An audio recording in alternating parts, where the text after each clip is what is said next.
seperti yang saya sering sampaikan ke teman-teman bahwa menjadi mutawif itu sejatinya adalah syaraf, adalah satu kemuliaan. Kita merasa bangga bahwa Allah Subhanahu wa taala memakai kita untuk melayani tamu-tamunya. Ini yang keren ya. Jadi Allah Subhanahu wa taala dialah yang kemudian menamakan mereka yang datang ke sini untuk haji dan umroh itu sebagai tamu-tamu Allah. Istilah tamu Allah itu tidak Ada di yang lain. Istilah tamu Allah itu bukan buatan profesor, bukan istilah yang ada di kamus kontemporer, tapi dia adalah redaksi wahyu.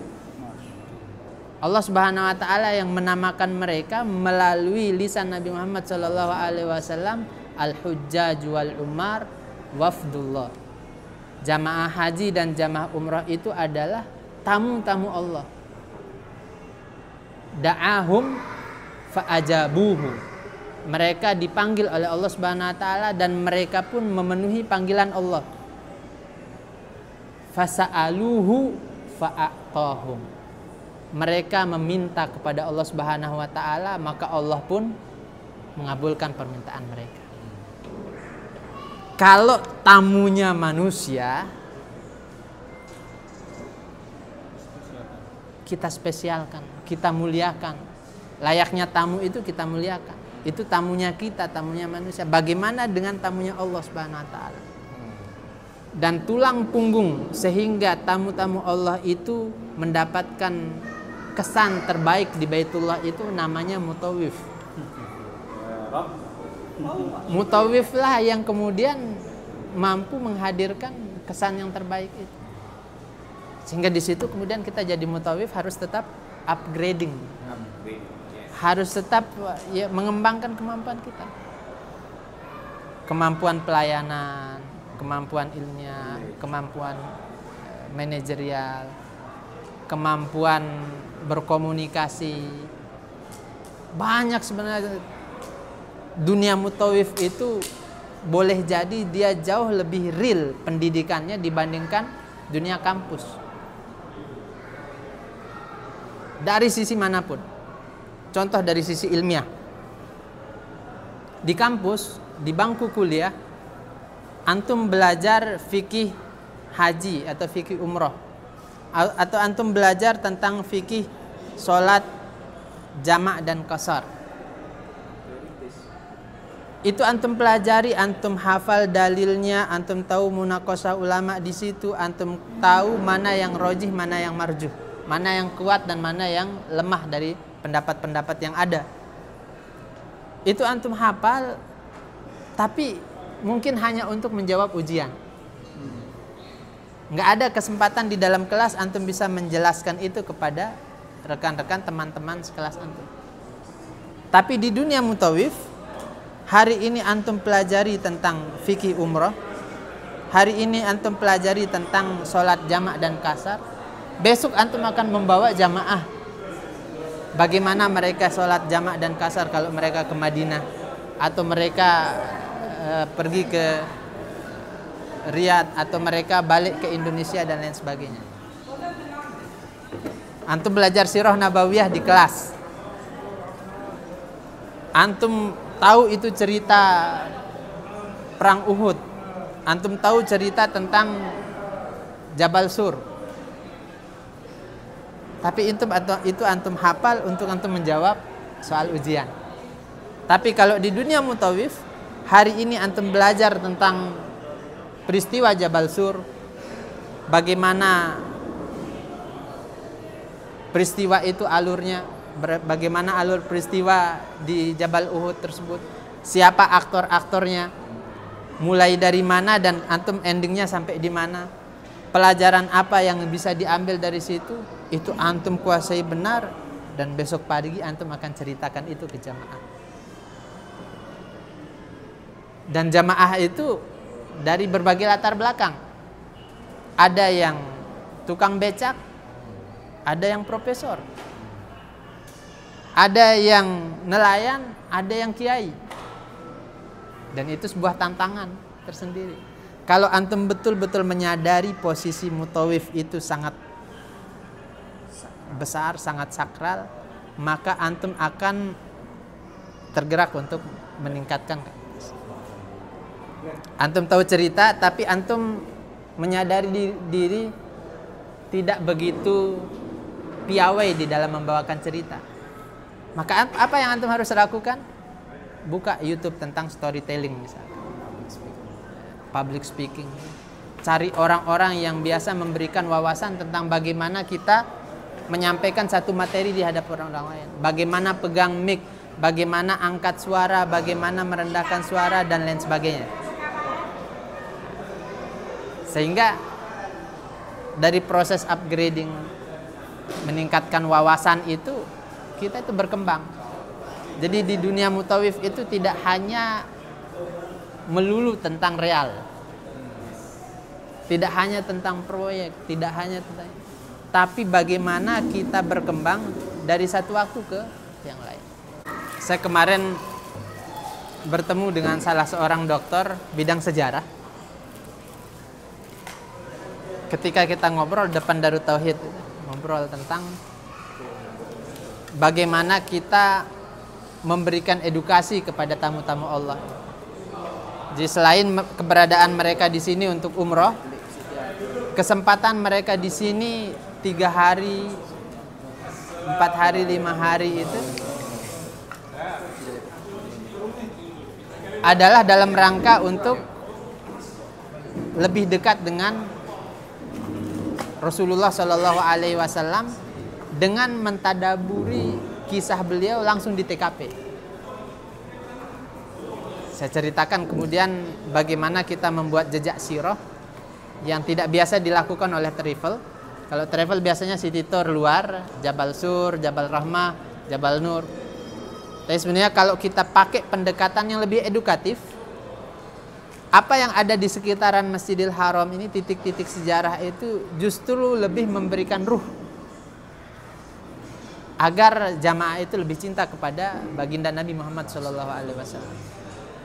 Kita berjalan dari Ajiat misalkan, kita bercerita apa yang ada di balik Ajiat. Ini kalau tidak kita gali ya dia akan lewat saja. Bahkan bagi mereka yang puluhan tahun tinggal di sini, dia akan jadi real IG saja, Jabal Kondamah misalnya. Betul, dia hanya maaf yang suka ke sana ya. Dia hanya jadi foto-foto yang ditonton tanpa makna. Yes. Tambah value. Jadi yang dilihat itu hanya kemahaagungan Allah Subhanahu wa taala dalam ciptaan tersebut. Itu mungkin yang positif gitu, satu yang positif. Tapi sebenarnya tidak hanya itu saja. Ada banyak value yang bisa kita gali, nilai yang bisa kita gali dari tempat-tempat yang bersejarah di sini. Contoh, Ajiat. Wa ma adraka ma Ajiat. Ajiat itu setiap hari antum lalui. Atau bahkan sebagian dari antum tinggal di sana. Boleh digali sekarang, Pak. Kalau tidak kita gali, ya dia akan lewat karena tidak begitu disebut di dalam Sirah Nabawiyah, dalam literatur-literatur yang umum dibaca.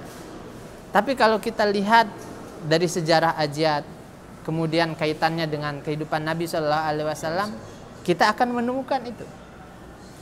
Ajiat itu dari dulu memang disebut dengan Al-Ajiadan, 2 Ajiat. Dulu disebut dengan Al-Ajiat Kabir dan Ajiat Sogir.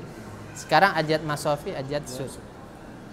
Nah, pertemuan 2 Ajiat itu ada di Jabal Abu Kubais itu. Jabal Abu Kubais merupakan induk dari Bukit Sofa yang kemudian dijadikan oleh Allah Subhanahu wa taala sebagai masyair. Sebagian pencatat sejarah mengatakan bahwa Ajiat itu dahulu dikuasai oleh Bani Makhzum. Sehingga itu yang akan menuntun kita berkisah tentang rumahnya Al-Arqam bin Abil Arqam.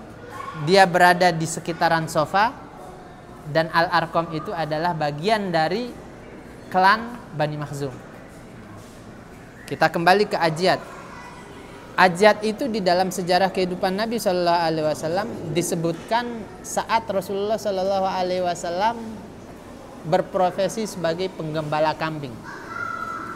Sebagian ulama sirah mengatakan di usia 8 tahun, 9 tahun itu Rasulullah Shallallahu Alaihi Wasallam sudah mulai menggembala kambing. Imam Bukhari di dalam Al-Adabul Mufrad, Imam Ahmad di dalam Musnad juga meriwayatkan itu. Bu Isa Musa wa huwa ra'i ghanam. Wa Bu Isa Daud wa huwa ra'i ghanam. Wa bu'istu ana wa kuntu ar'a ghanaman li ahli fi ajiyat. Disahihkan oleh Al-Albani. Jadi tempat itu adalah tempat dahulu Rasulullah SAW menggembala kambing. Ketika kita membawa jamaah melintasi ajiyat, akan terasa ruhnya. Kalau kemudian kita bercerita, ini namanya ajiyat. Tempat ini dahulu tempat baginda Nabi SAW di masa kanak-kanaknya, di masa remajanya menggembala kambing. Jamaah sekalian, kira-kira apa keistimewaan profesi menggembala kambing? Sehingga Rasulullah SAW sejak usia dini, usia SD, beliau sudah menekuni profesi sebagai penggembala kambing. Dan bahkan Rasulullah SAW menyebutkan tidak ada nabi yang diutus oleh Allah Subhanahu wa taala melainkan dia adalah seorang penggembala kambing, pernah menggembala kambing. Berarti profesi menggembala kambing itu bukan sembarang profesi. Sehingga ketika kita mencari-cari literatur tentang korelasi antara menggembala kambing dengan kenabian, dengan kerasulan, dengan kepemimpinan, kita akan temukan benang merahnya. Dan ternyata luar biasa. Para ulama menjelaskan bagaimana Allah Subhanahu wa taala merancang kehidupan Nabi Shallallahu alaihi wasallam dengan proses penempaan kemandirian itu dengan menggembala kambing. Dan nabi-nabi yang lain. Seseorang yang sudah terbiasa menggembala kambing, maka dia sudah memiliki setidaknya 2 unsur kepemimpinan yang paling utama. Apa unsur kepemimpinan yang utama itu? At'amahum min ju' wa amanahum min khauf. Menghadirkan kesejahteraan dan menegakkan stabilitas. Itu dalam surat Quraisy.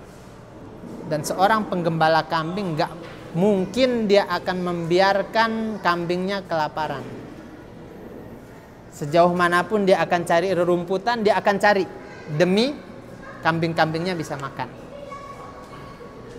Ini adalah unsur kepemimpinan yang pertama. Yang kedua, seorang penggembala kambing gak akan mungkin dia membiarkan kambingnya sendirian, berpisah dari kawanannya. Gak akan mungkin dia biarkan kambingnya menjadi mangsa serigala. Dia akan betul-betul mengontrol siang dan malam. Dan itulah pemimpin.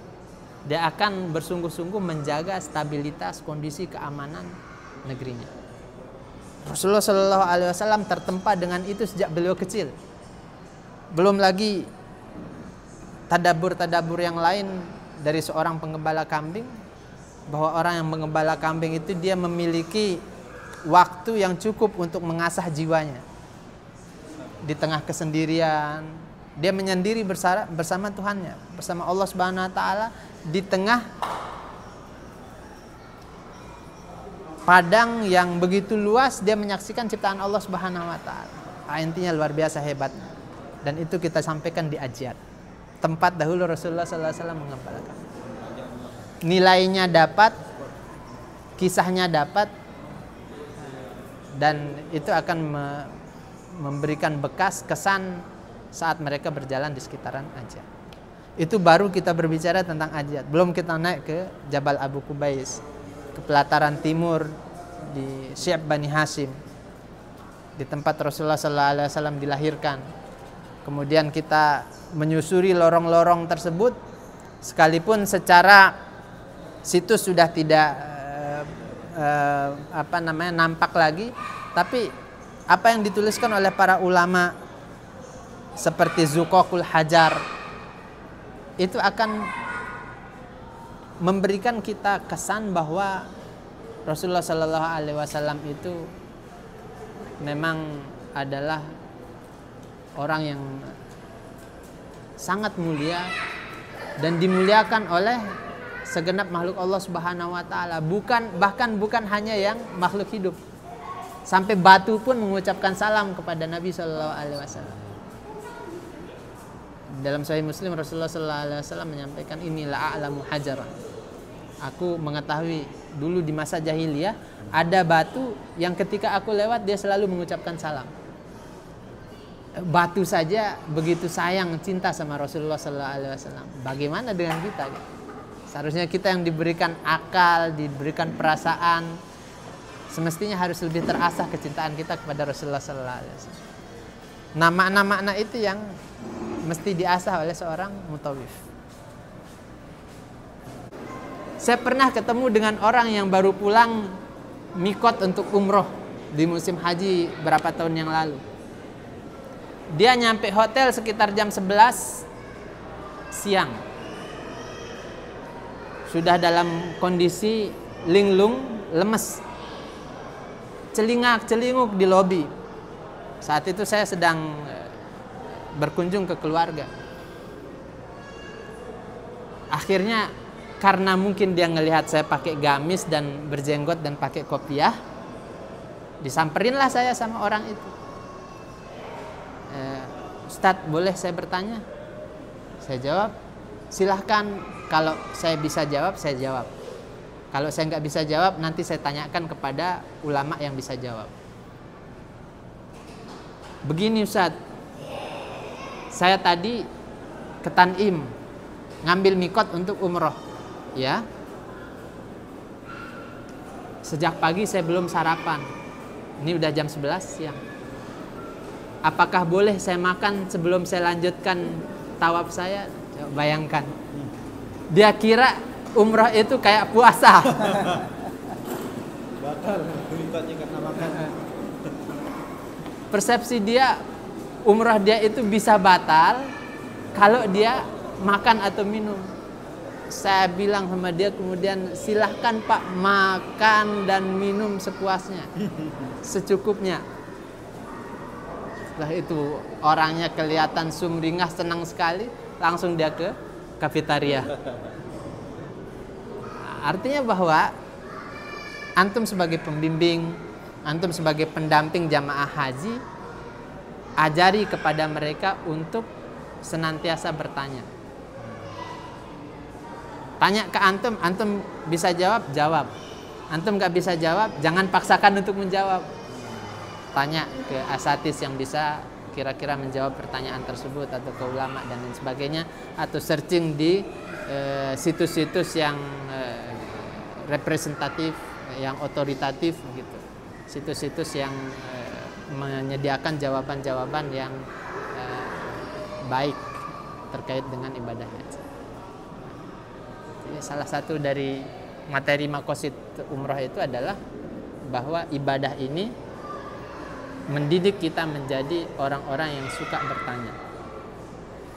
Karena kita akan temukan diri kita bertanya banyak hal terkait ibadah ini, tidak seperti kita membiasakan diri kita bertanya untuk sholat, untuk puasa.